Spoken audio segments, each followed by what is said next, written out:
Hi, everybody. Welcome back to another Second Breakfast podcast. I'm Andy Roth, alongside Phil Duvall. Say hi, Phil. Hi, Phil.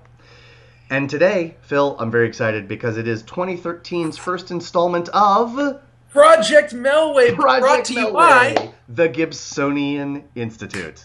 I am so excited to be back, and I got to tell you, I want to first say, before we talk about the movie, I want to talk meta on about Project Melway. Project Melway is a microcosm of every experience that we have in our daily lives, and let me tell you what I mean by that. Please do. I was on quite the diet before Christmas, and I was even doing the diet during the quote-unquote Christmas season, which we Christians call Advent, and get annoyed when anyone says Merry Christmas, which is stupid. We're idiots. But anyways, I was on a diet during that time, so when everyone else was eating like everything, I was quietly going about my business, losing the weight. Nice. And then Christmas, and then the weekend of Christmas came, and I went to a Christmas party at my family's house. My extended family down in San Diego, and I just ate like a dang pig. I just ate like a dang pig. Just at the trough. I just sidled up to the trough and just stuck my face right into that thing and just went at it. And then Christmas Eve came, and then Christmas. And then the leftovers from Christmas. Sure. And then we went to some movies. And then New Year's came and we had some people over. And then New Year's breakfast. And then my little girl had a birthday party and I had to make homemade ice cream for that. What I'm saying is I'm fat, Andy. And this actually has something to do with Project Melway. I apologize, Gibsonian Institute. Because I really know that I need to get back into my rhythm of caring for my body again and getting to work out and eating right. But it's really hard to. Yeah. Likewise, I took a 2-week break from the oeuvre of Mel Gibson, and I have been avoiding watching this recent movie, the movie we're going to talk about today, The Bounty. The Bounty. The next chapter in our Mel Gibson saga, and I've been ignoring it or putting it off because it's like I know that we have this discipline of watching a Mel Gibson movie every week, but I took 2 weeks off. And I kind of not ready to get back into it. Yes. I got to tell you, the moment I got back into it, I am so excited. Let's Gibson this thing up. Let's go all the Melway with it. Let's go all the Melway. All the Melway. I am psyched, and it's given me hope. It's given me hope that sometime, and maybe not today, but sometime soon and for the rest of my life, I will start taking care of my fat body again. I can't guarantee it. Don't eat the entire hill of beans, I think. But this is... Oh, and I'm going to transition right to Naked Gun. But this is our hill. And these are our beans. Nice. Well done. So let's lay out a little bounty. Lay out a little bounty for the fine folks at home. It's ready for the plot synopsis. It's Please. Mutiny on the Bounty. Okay, let's move on. No, all right. This actually it's one of the most retold stories that I'm aware of. But this was actually my first experience. I haven't seen the famous one with Brando. I've never seen. Yep. This was my first experience with Mutiny on the Bounty. Or the really famous one with Charles Lawton. Yeah, that's right. I mean, he sets the tone for Captain Bligh. Yes, agreed. And I have not seen either of those either, and I know about it. I read a little bit about this one. Right. The cast of this movie. Yep, so wait. Real quick. Three sentence plot. Go for it. Captain Bligh asks his good friend Fletcher Christian, played respectively by Anthony Hopkins in this movie and our boy Mel Gibson, to help him sail to Tahiti. Is that right? To Tahiti. They've got to get to Tahiti to get these special breadfruits. Breadfruits. Breadfruit plants. They want to get plants from this tropical island they can take back to England so that they'll probably die in England. Let's not kid ourselves. Yes. Or no, they were going to plant them elsewhere though, like in Jamaica or something. In the Caribbean. One of the other many places England just owns. Bligh wants to circumnavigate the globe when he does this. They don't because of weather and various things. But basically, the story is when they are on Tahiti, they're there for a while. And they are enjoying the welcome that the natives give them, and Mel Gibson is really enjoying the welcome that a native gives him. And Wink, wink, And nudge, by nudge. native, Andy means very tan, very topless woman. Yes, indeed. There's so much. I have never seen more nudity in a movie, but it's PG Phil, because they're not white. Phil, I watched this movie sitting in an airport. I felt... Were you like this hiding your screen? Yes, there were kids running around. I was like, there are so many nipples in my life Nobody else, look at this. I cannot deal with it. But yes, so he falls in love. He falls in love with a native woman, with a Tahitian, and doesn't want to go back. And at the same time, Bly has become more and more of a taskmaster, crueler to the men. He's watching the men who are unruly already, yes, like become more and more unruly to the point where he'll make an order and they'll just kind of look at him, and he's the captain. Yeah, he's the captain of the ship, and he'll be like, "You need to do this," and they're kind of like, and then they have maybe tomorrow. And then there is a mutiny, and they kick off the I guess it's maybe 7 or 8 people loyal to Bly along with Bly, and they put him in a boat and they sail back to Tahiti, and Bly tries to make it to anywhere that is not the ocean. And it is the story of that, and the question and the way in which the story is almost Shakespearean in that you can interpret it in any way that you want, and the interpretation is who is at fault? Is it Captain Bly and his taskmaster ways? Is it Fletcher Christian and the immorality and looseness of the crew?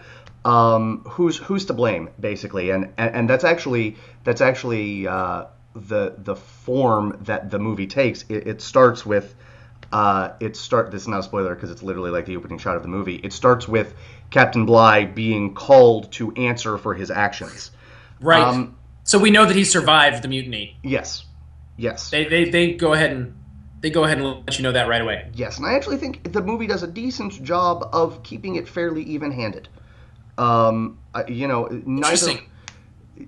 of them are truly terrible people. I think that's fair. I read an article where Mel Gibson said that he thought, in retrospect, it should have been harder on Fletcher Christian, his character.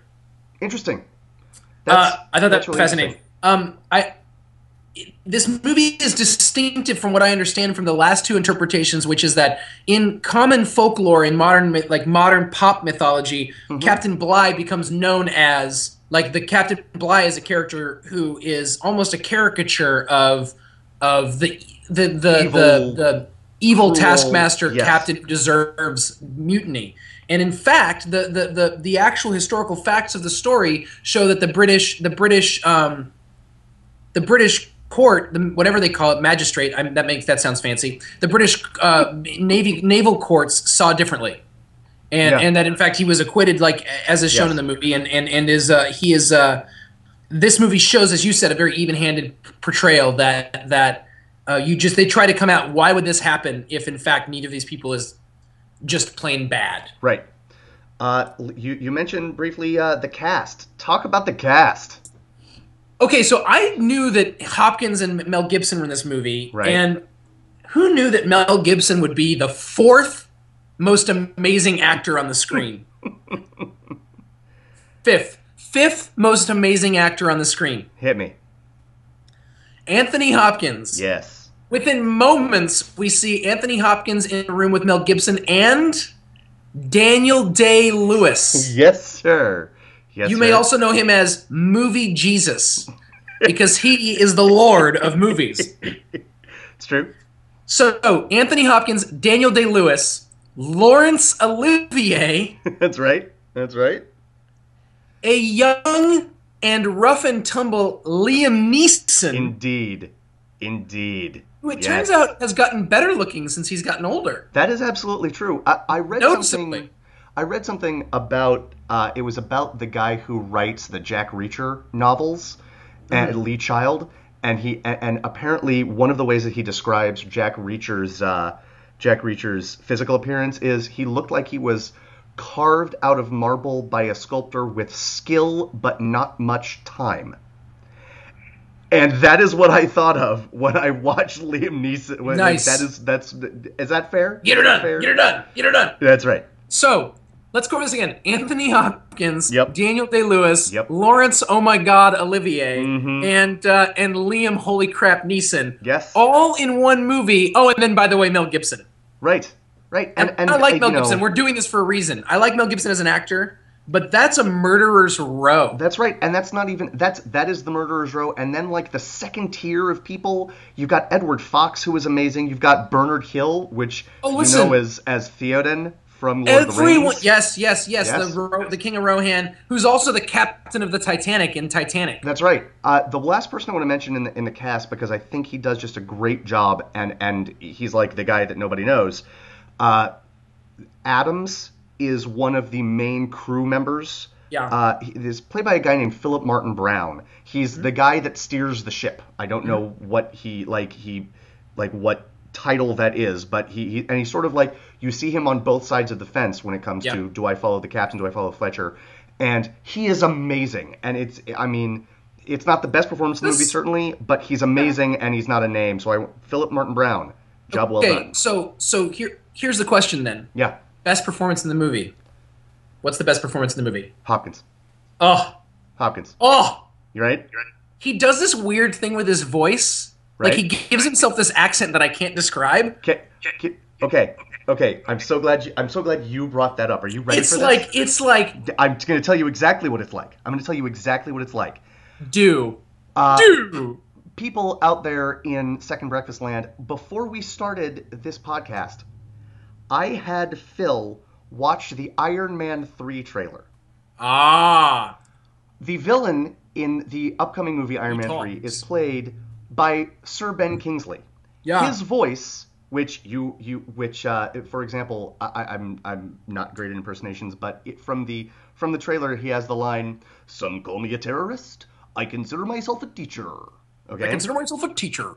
That is Anthony Hopkins' voice in The Bounty. I have a line for you. It's only when he gets really, really anxious and emotional. When he gets angry. Oh, yes. It's amazing. He was insubordinate, cowardly and insubordinate. He frightened the men. I did not put that fear there. He did.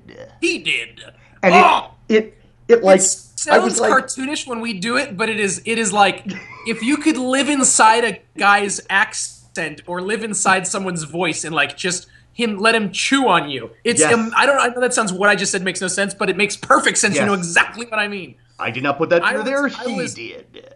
Yes. I was mesmerized by Anthony Hopkins in this movie. Yes. And to be frank, I haven't been mesmerized with Anthony Hopkins in a while. Sure. Which I guess there's no way to say that and not be critical of Anthony Hopkins. It's just that Hopkins seems like a person who's perfectly content just to be in a movie and see what happens. Sure. And it reminded me that he can be absolutely hypnotic.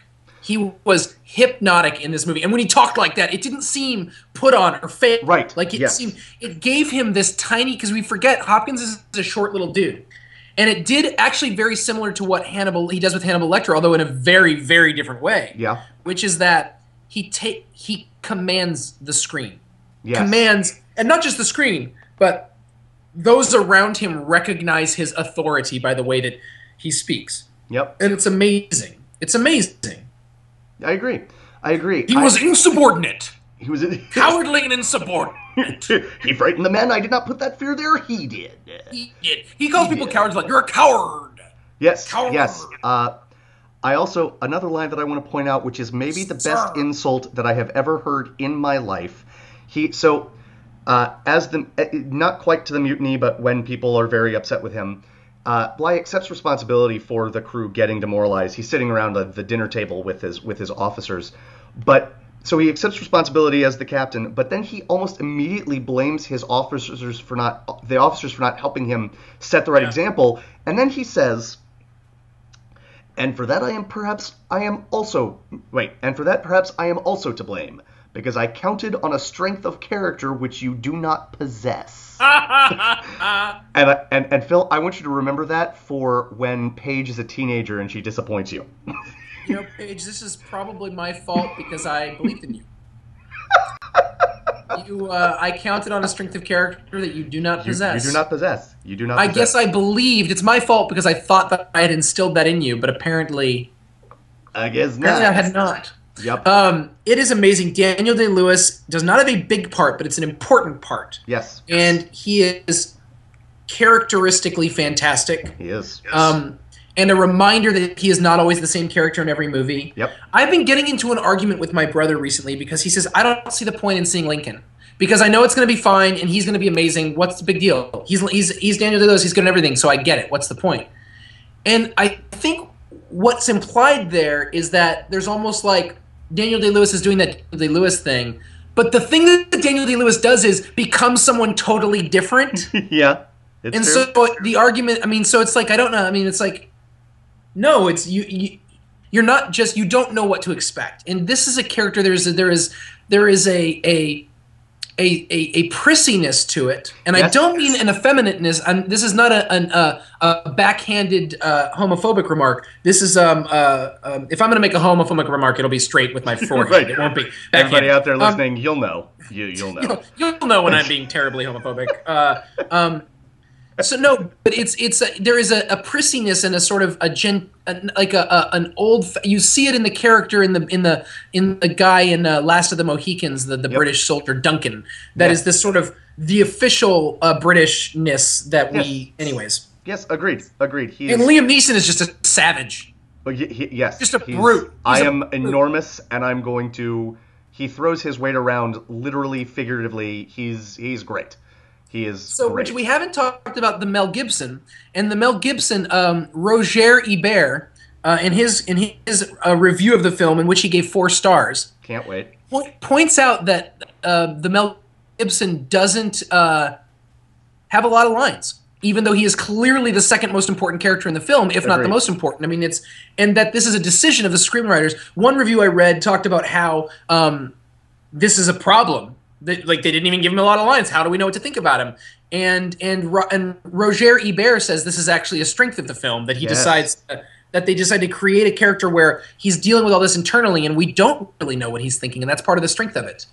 Well, I think that builds into how we started talking about the movie. I think it it sets up the two men as counterpoints to each other. Right. Right. Bly is, and that's not to say that Bly is an open book, but the reason that he talks a lot because he's giving orders, and his words are not a window into his soul by any means. No, but a little bit, but not right at certain points. He's not like sharing his feelings. Right. Exactly, but he's calling people cowards. Right, he did. He also calls him blackguard at one point. You blackguard! And I had to look it up. I had to figure out where the etymology of blackguard, but continue. Sure. Spelled blackguard. Yeah, that's why I had to look it up, because I wanted to make sure it wasn't super racist. It isn't. It is not. It is not even remotely racist. That's true. Not even a racist etymology, but I had to look. Fair enough. Fletcher Christian is someone. I mean, when you're setting up a character who is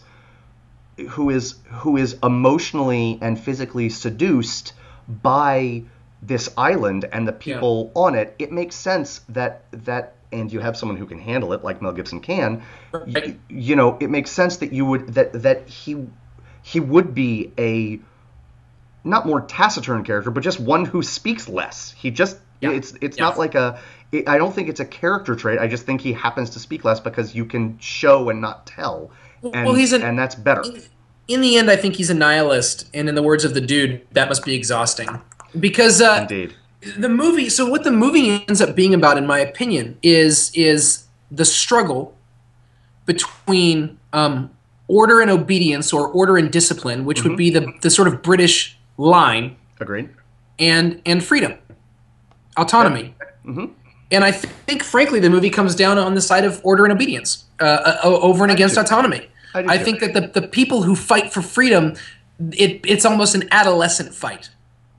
And there's people who critique American society, and there's many reasons to critique American society, but some of the critiques from outside of America, there's this almost sort of like, oh, look at their adolescent desire, like, I'm free, I can do what I want. You know what I mean? Like, there's that great moment in The Sopranos when there's one point where they're fighting with Meadow. I mean, they fight with Meadow like once an episode, but there's this one fight with Meadow where she's like, I'm an adult, I can do whatever I want. And the mom's like, yeah, we know. Like, is that the whole reason we're fighting, is just so you can prove that you can do what you want? we know you can do what you want. Now do something, you know? Right. And there's a level to which, like, there's a level of that here where there's this Mel Gibson's character and those who mutiny, they mutiny and then they go, it's like they get there and they're like, now what? Now, I mean, it's very like at the end of the Graduate. It's like, all right, haha, we're not going to do that thing that our parents wanted.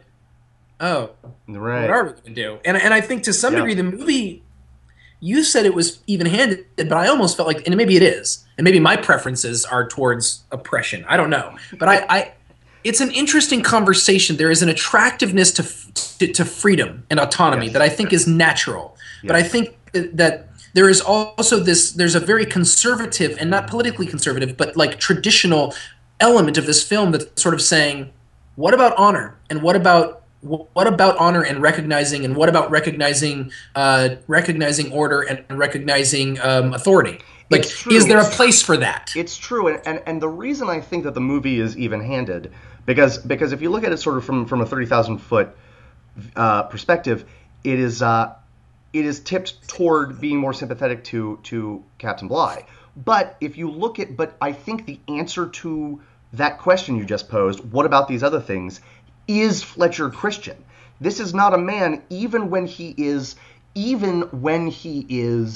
leading the mutiny, he has respect for those things, and then the mutiny succeeds, they cast off Bligh and the people loyal to him, and then almost immediately the mutineers turn on Fletcher. He's like Ron Burgundy when he jumps into the bear lair. I immediately regret this decision. Indeed. I immediately regret. That's what happened. He literally because the mutiny only is successful if you have people who will now recognize your authority. Right. But the problem is nobody recognizes authority. All the people that recognize authority, you just kicked off the boat. Right. Yes. So it's really problematic for him, and he realizes that immediately, and he realizes he doesn't really see what the point is. He doesn't get what his whole thing is. I don't know. So that's an interesting point. I think that's an interesting element of the movie to me. Okay, clearly Hopkins, mesmerizing. Watch the movie just for that. My wife said to me as the movie was starting, she watches some of the Gibson movies with us. She's an interloper in the Gibsonian Institute. She's a Gibsonian interloper. Right. And she goes, I swear, I don't know where she comes up with this stuff. She goes, so it's supposed to be a good movie or one of the good movies or one of the boring ones? What'd you say? I got angry because I didn't know the answer, and whenever I don't know the answer to something, I get angry because I'm a man and stupid. Stop asking questions, blah. Instead of just being like, honey, I don't know, it's a good question. I was like, blah, blah, blah, blah, blah, blah. And then she was like, you're an idiot. And then she watched it with us anyway. She watched it with me anyway. That was the royal we. Because she's a better person than me, unquestionably.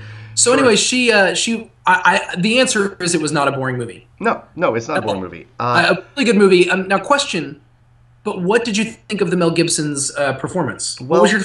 The last thing I want to talk about, but it will encompass this, is the direction. I think it's a wildly unevenly directed movie. What was the worst part of that, by the way? Are you ready? You know what it is, right? What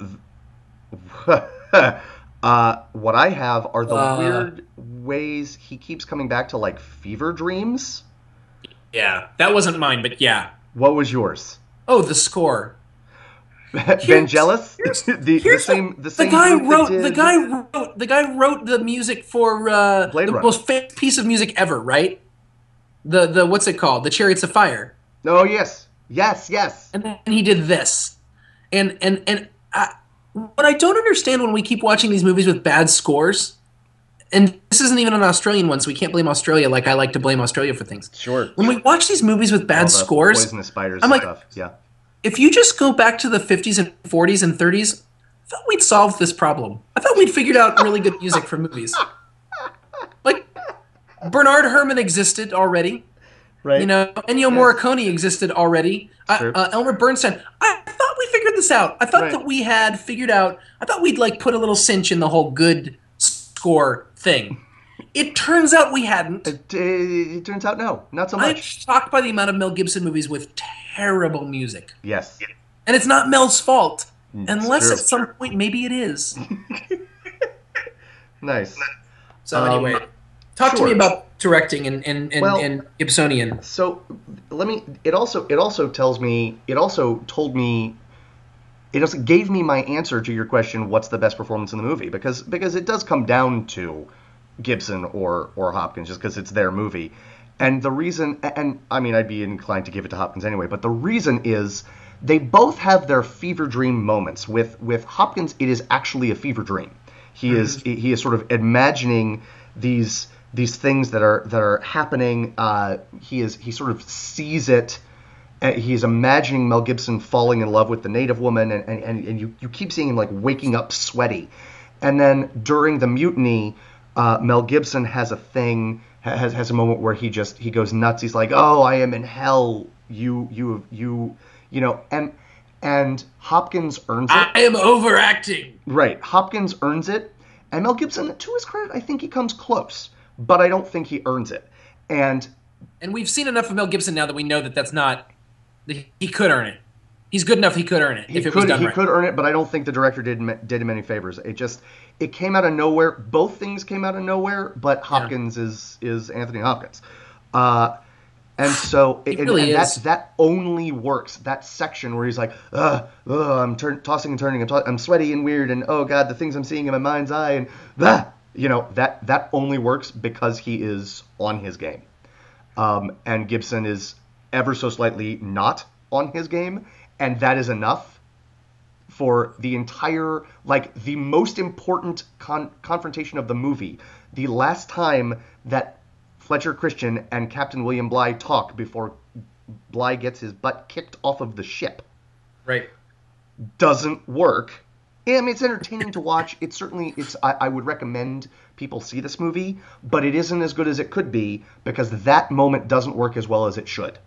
That's interesting. I wonder about that. I wonder if maybe that's why I think that the movie skews towards the Hopkins character's point of view, but because even in that moment, it's like you're choosing between this guy and that guy, right? And you're like, well, wait, we're kicking that guy off. He clearly is the guy that we should have being the captain of the ship. What are we? Right. Really? Yes. Agreed. I mean, he even uses the word blackguard. Right? Blackguard. Look it up. I'm not going to look it up for you people. It's a great word. He did. I did not put that fear there. It's a little bit Hugo Weaving. Sure, Mr. Anderson. But a little bit different. Anyways, I'm telling you, guys, it's the Mandarin from Iron Man 3. It's amazing. It is. I'll tell you, it is. Hopkins' performance is really one of my favorite things I've seen in a long time. And yes. So what do we have next week? Next week we've got The River. Tell us about your adventures with The River so far, Andy. I have tried to watch The River 4 times over the past few days. I have gotten as far as the title screen, The River, and I'm like, I can't do this. I can't do it. But that is, I think I'm just going through the process that you went through. You were describing this, like getting your body back in shape for Project Melway. I think I'm experiencing that just one movie later. Yep. I hope, because otherwise I'm never making it through the next 2 weeks. But so we've got The River coming up. We've got Mrs. Sofel coming up after that, and then after that, the wrapping up of our Mad Max experience with the third Mad Max movie, Mad Max Beyond Thunderdome. And then from that point on, we really get into Mel Gibson, American actor. Agreed. Because after that is Lethal Weapon, and then he's an American actor at that point. He's not an Australian actor. He's an American actor. Agreed. So anything else to say about The Bounty? Solid film. Enjoyed it. So much nudity. So don't watch it in an airport. You want to hear a story? You want to hear a story about The Bounty? I do. So we had my niece. So what my wife and I like to do is we like to spend time with we have a bunch of different nieces and nephews, and we try when we can, especially we try to spend time with them on their own. Just like we're going to take this niece out, and so we took her out to the movies. And we saw Rise of the Guardians, which was inexplicably amazing and completely unexpectedly fantastic. Rise of the Guardians. I did not expect it to be. Not only did I not expect it to be great, which it might have been, I certainly didn't expect it to be even better than okay. Okay. And it was phenomenal. But I wasn't sure if she was going to come back to this is our 10-year-old niece. I wasn't sure if she was going to come back to our house and spend the night or not. Okay. And I was thinking at that point I need to watch The Bounty. So I'm thinking maybe we'll watch this movie if she comes over to spend the night. We'll see. It's PG and it's about sailors. What could go wrong? So I go on IMDb. IMDb has this really wonderful thing on it, which is that for each movie it has like a parental list of things like should you let your kids see this movie, and it doesn't say you should or shouldn't. It just lists the things you might find objectionable. Right. And this list was like it was like copious amounts of nudity, native nudity, which somehow is different, right? Because if they're different colors, it's different for white people. I don't know, but like copious amounts of nudity, violence, some language, sexual situations. I was like, I almost watched this with my niece. They would have like never. My 10-year-old niece, I would have never been allowed to see her again. And I was possibly end up on some list somewhere, some registry. Yes. It would be bad. So, long story short, I did not watch it with her. I watched it with my wife, and my wife was able to handle the ridiculous amount of PG nudity. Yes, yes.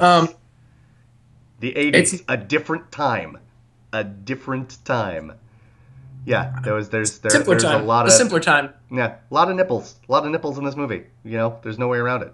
Male and female, but one gender makes the censors go. Mostly the women. Mostly the women. It's true. It's true. Again, don't watch it with your 10-year-old niece.